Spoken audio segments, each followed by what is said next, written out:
안녕하세요. 방금 소개받은 백혜진입니다. 저도 고백을 하고 시작을 하겠습니다. 저는 애가 없습니다. 그래서 조국에 불충하고 있는데 다행히도 앞에 발제해 주신 분과 또 MC께서 10분의 아이가 있으셔서 제 몫을 해주셔서 제가 용서를 구하면서 말씀을 드리고자 하고요. 저는 아마도 이 자리에 있는 것이 그 금연 캠페인인 것 같습니다. 저는 인생 자체가 좀 융복합인데요. 저는 사실은 이 기자님처럼 기자가 되고 싶어서 언론학을 공부했고, 그러다가 어쩌다가 광고회사에 가서 여기 이노션에 계신 CG님처럼 광고쟁이를 하다가 사실은 좀 개인적인 사정으로 인해서 이제 외국에 유학을 가서 공부를 하면서 광고보다는 조금 더 사회에 이익이 되는 그런 공부를 좀 해보자라고 해서 공공 커뮤니케이션을 전공하면서 헬스 커뮤니케이션이라든가 아니면 금연 캠페인 쪽에 많은 연구를 해왔어서 제가 이렇게 자리에 와서 제 의견과 여러 가지 의견, 그 다음에 연구 결과를 발표하는 자리에 서게 된 것 같고요. 그리고 저는 또 우연하게 그 공공 부분에 정부 기관에 들어가서 또 임기직 3년을 했었습니다. 그래서 공무원분들 여러 가지 어려움도 많이 알고 또 정책 소통이 얼마나 어렵고 굉장히 복잡한 것인지도 몸소 실천을 해왔어서 어떻게 하면 이러한 정책 소통 그리고 조금 더 효과적인 공공 커뮤니케이션을 할 수 있을 것인가에 대한 연구를 조금 더 실무적이고 좀 현실에 적용 가능한 방향으로 좀 해보자라는 생각을 가지고 오늘 발표에 임하고 있고요.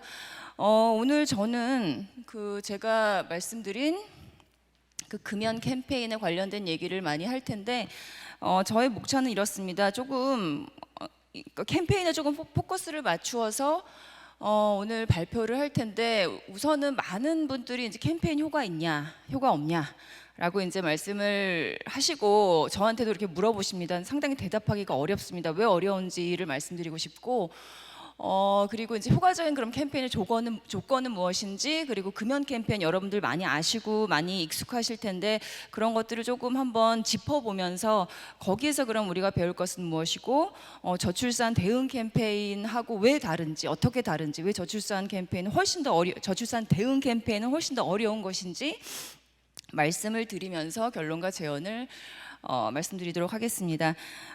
이 책은 퍼블릭 커뮤니케이션 캠페인이라는 책인데 굉장히 전 세계적으로 많이 알려진 책입니다. 그래서 많이 알려져 있는 책인데 아주 다양한 그 공공 캠페인 학자들이 챕터들을 쓰면서 정의라든가 여러 가지 다양한 주제에 있어서의 효과라든가 아니면 메시지 개발 디자인이라든가 이런 거에 대해서 많이 얘기를 하고 있고, 이 책을 제가 한국에 들어오면서 번역을 했었습니다. 그래서 이 책에 따르면 공공 커뮤니케이션 캠페인의 정의는 이렇습니다.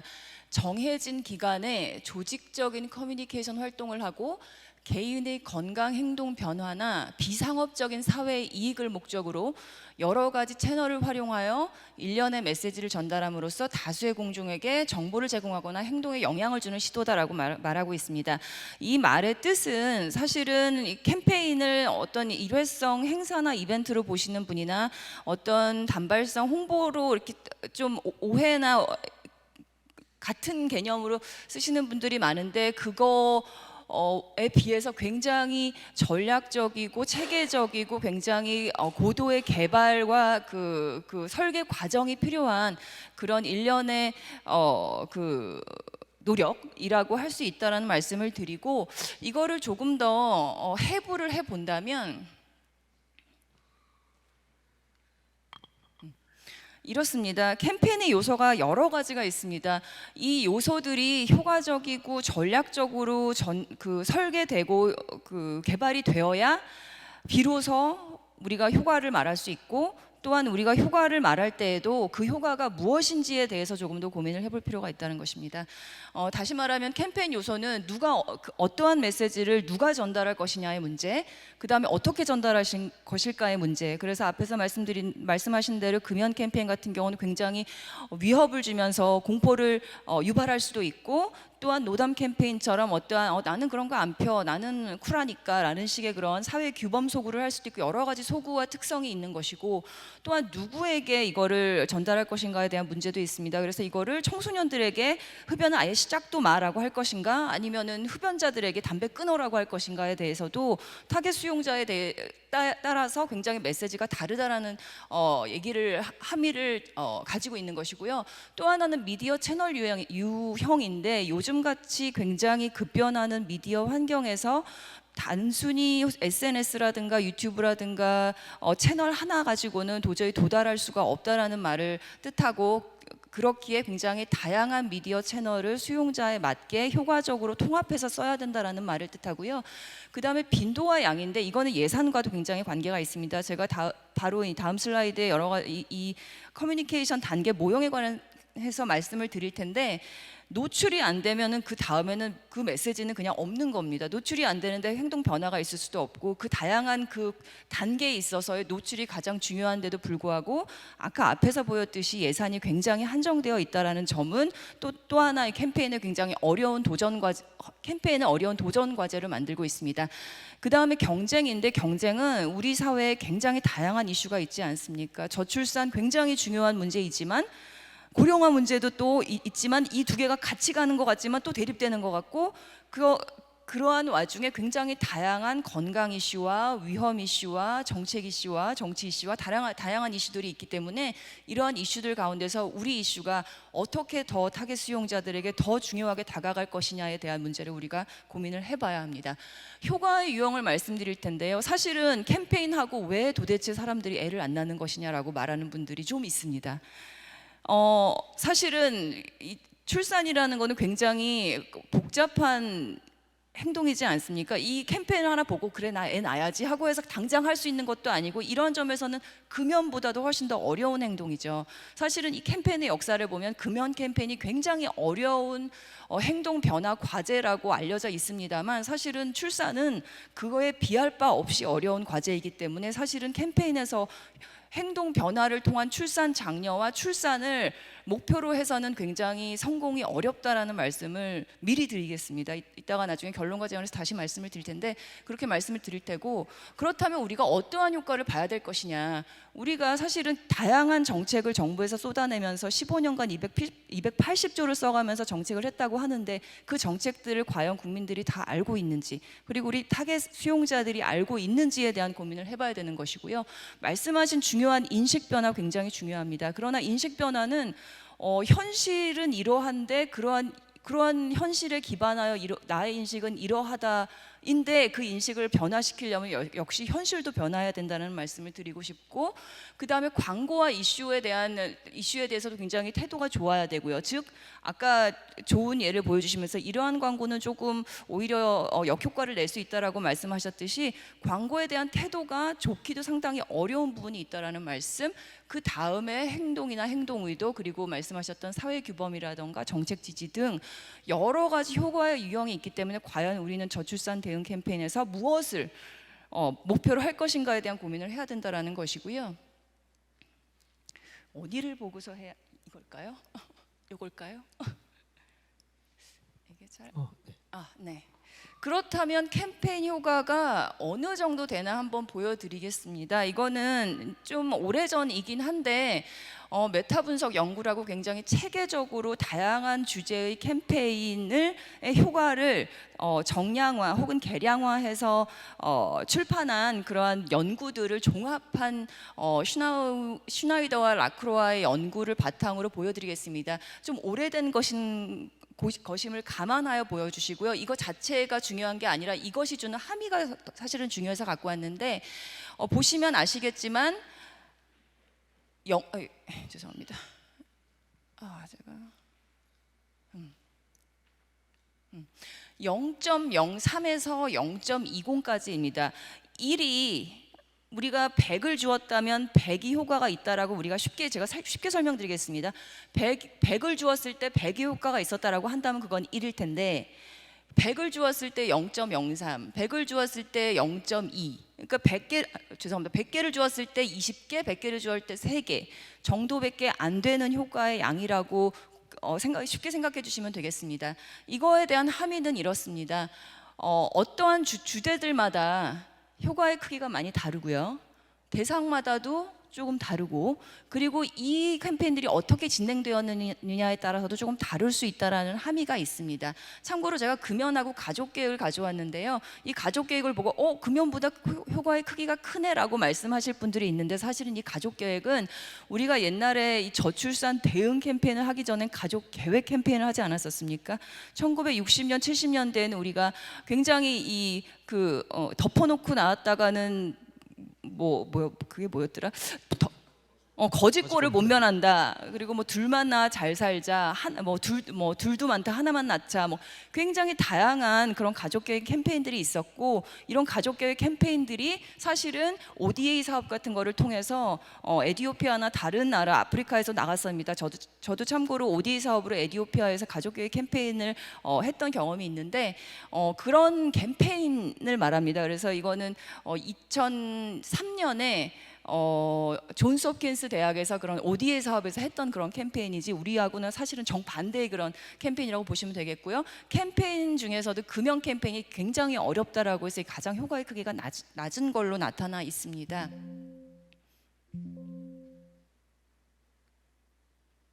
그렇다면 효과의 조건은 무엇이냐?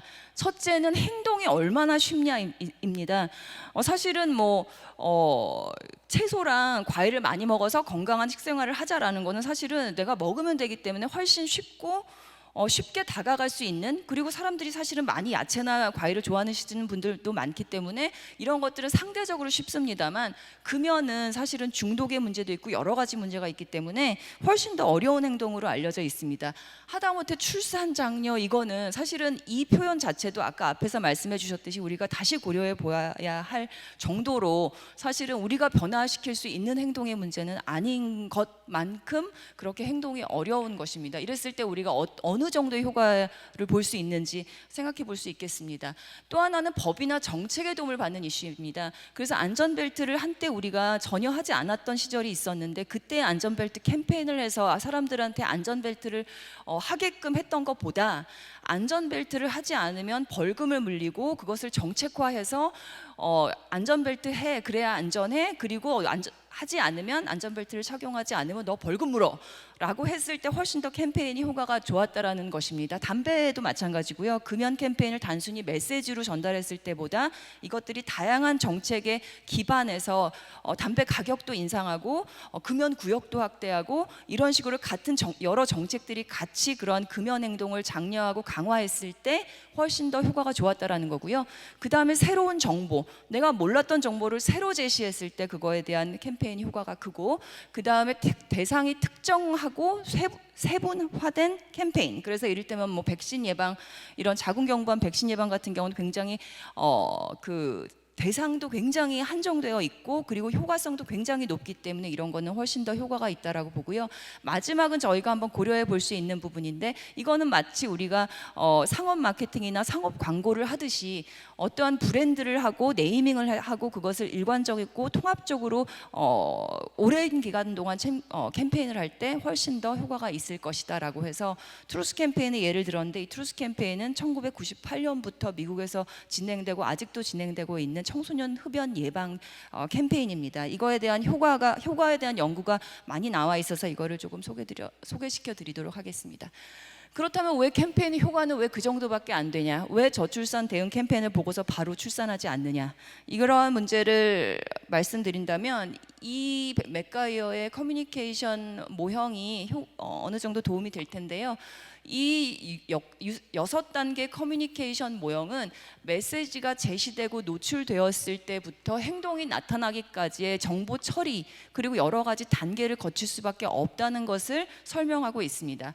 그러니까 메시지에 일단 노출이 되어야 그 메시지를 이해하고 그 메시지를 좋아하고 수용하고 거기에 대해서 반응해서 그래, 우리 한번 이 행동을 해볼까 라는 생각까지 간다라는 것인데, 이 메시지의 노출 자체가 되지 않는다면 그냥 여기서 끝나버리는 문제가 되겠죠. 그러나 여기서 메시지 노출이 어느 정도 된다라고 봤을 때, 여기서 말하는 어느 정도는 금연 캠페인이 아까 말씀하셨던 대로 홍보 예산이 많았을 땐 250억까지 됐었습니다. 1년에.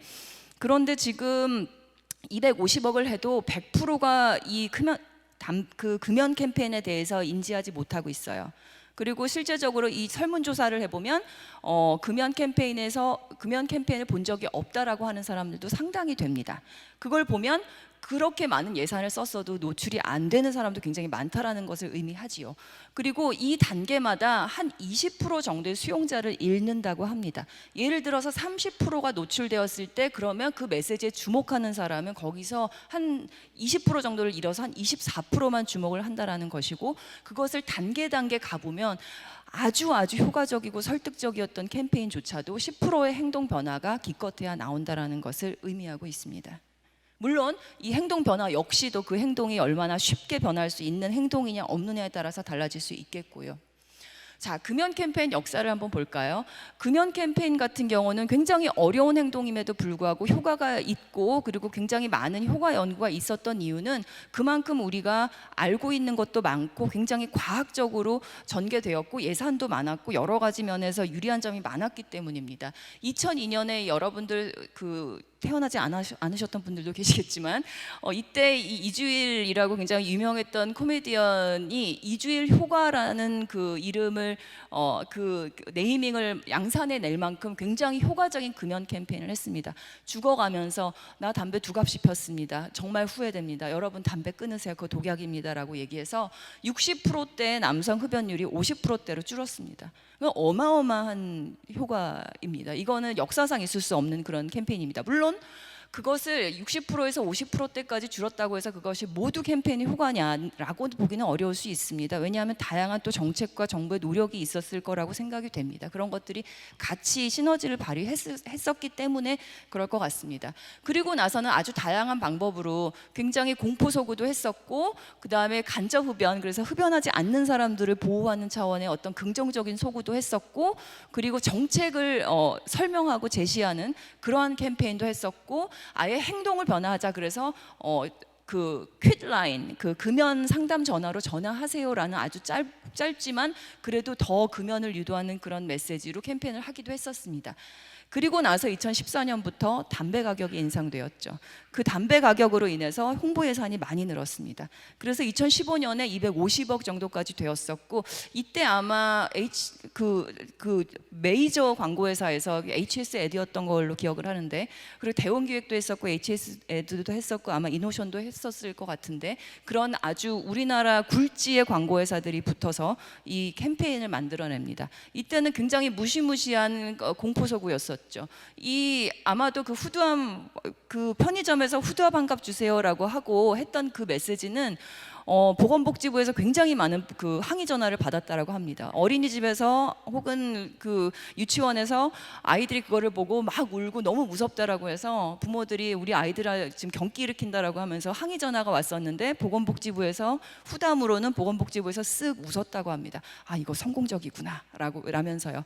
즉 위협소구의 목적은 사람들을 위협하는 거고, 그 위협 때문에 사람들이 불평을 한다면 그거는 일정 정도의 메시지가 이해가 되었고 그게 설득적이었다라는 것을 함의할 수 있기 때문에 그랬다라는 후일담이 있습니다. 그리고 나서 이 공포소구가 굉장히 많이 진행이 되었고, 다른 나라 그리고 전 세계적으로 사실은 금연 캠페인은 위협소구로 갔던 시절이 있었습니다.